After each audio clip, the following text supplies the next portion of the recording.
વાત કરીએ આપણે ધીરલ જોડે. ધીરલ, તમારો પરિચય.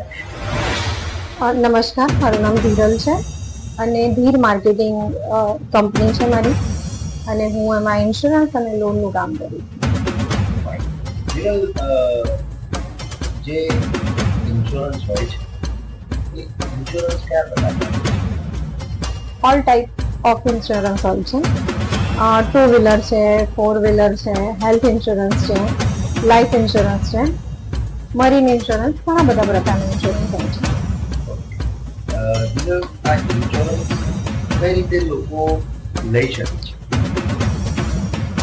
હમણાં તમને ખબર છે ડિજિટલ માર્કેટિંગ, એટલે ઓનલાઈન વધારે ચાલે છે ઇન્સ્યોરન્સ.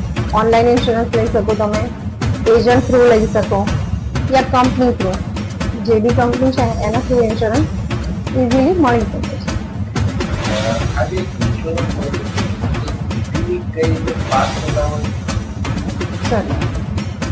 ક્લેમ જનરલી ક્લેમ માટે 24 કલાકમાં તમારે ઇન્ટિમેશન કંપનીને આપવું પડે છે કે એનાથી જે બી પ્રોપર કસ્ટમર કેરમાં આપણે ફોન કરીને કે જે બી રીતથી છે એની એક પ્રોસેસ છે, એ પ્રોસેસ ફોલો કરશો તો ઇઝીલી ક્લેમ સેટલ થઈ જાય છે અને ક્લેમ તમને મળે છે. આ જે ક્લેમ મળે છે, જે ઇન્સ્યોરન્સ મળે છે, સમય હશે કે કેટલા ટાઈમમાં ઇન્સ્યોરન્સ ક્લિયર થતો હોય છે, કેટલા ટાઈમમાં એ ક્લેમ ક્લિયર થતો હોય છે? બધાનો અલગ અલગ વેઇટિંગ પીરિયડ છે, અલગ અલગ ટાઈમ રહે છે. તમારે સૌથી પહેલા એ છે કે 24 કલાકમાં, સપોઝ કે કોઈ ગાડી છે, હેલ્થ ઇન્સ્યોરન્સ છે, તો તમારે કંપનીને 24 કલાકમાં ઇન્ટિમેશન આપવું જરૂરી છે. એ પછી એની પ્રોસેસ પ્રમાણે 15 દિવસથી મંથલી એ ક્લેમ તમને મળી રહે છે. આમાં ઇન્સ્યોરન્સ જે આપણે માની લો કે લેવો છે, તો એ ઇન્સ્યોરન્સ એક્ઝેક્ટલી કસ્ટમર લે છે ત્યારે એ ઇન્સ્યોરન્સની આમ જનરલી કયા પ્રકારના ડોક્યુમેન્ટ એને આપવા પડતા?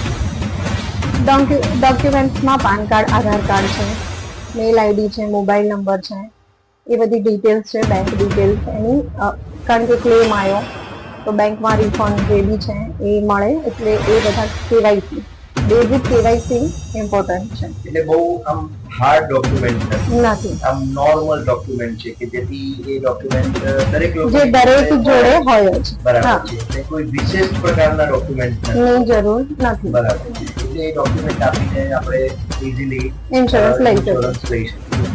અને વિરલ, આમાં જેમ કે ટુ વ્હીલરના ઇન્સ્યોરન્સ હોય તો ટુ વ્હીલરના ઇન્સ્યોરન્સમાં third party, second party, one party, એ જરા થોડું આઈડિયા હોય? 2 વ્હીલર ઇન્સ્યોરન્સ, 4 વ્હીલર ઇન્સ્યોરન્સ, જે વ્હીકલ ઇન્સ્યોરન્સ જેને કહેવાય છે, એમાં થર્ડ પાર્ટી એટલે આ લાયબિલિટી કંપનીની રહેશે. કોઈ બી ક્લેમ કે કંઈ આવ્યું એ બધું કંપની રિસ્ક લેશે. એને થર્ડ પાર્ટી ઇન્સ્યોરન્સ કહીએ. તો ફૂલ ઇન્સ્યોરન્સ, ફૂલ ઇન્સ્યોરન્સમાં ગાડી જે છે એનો ફૂલ, જે એક સમ એશ્યોર છે કે ગાડીની કિંમત છે એ બધું કવર થાય છે, એ ફૂલ ઇન્સ્યોરન્સ છે. જોઈ દર્શક મિત્રો, આજે આપણે ઇન્સ્યોરન્સ વિશે વાત કરી તો ઇન્સ્યોરન્સની અંદર આપણને ઘણી બધી માહિતી મળી કે આ ઇન્સ્યોરન્સ કયા પ્રકારે ના હોય છે અને આ ઇન્સ્યોરન્સ કઈ રીતે ઇઝીલી તમે લઈ શકો છો અને આ ઇન્સ્યોરન્સ ક્યાંથી પ્રોપર તમને અવેલેબલ થઈ શકે છે. તો જોયું દર્શક મિત્રો, આ જ રીતે અમે તમને સૃષ્ટિ ન્યૂઝ દર અઠવાડિયે નવું જાણવા મળશે, જોવા મળશે અને તમને શીખવા મળશે.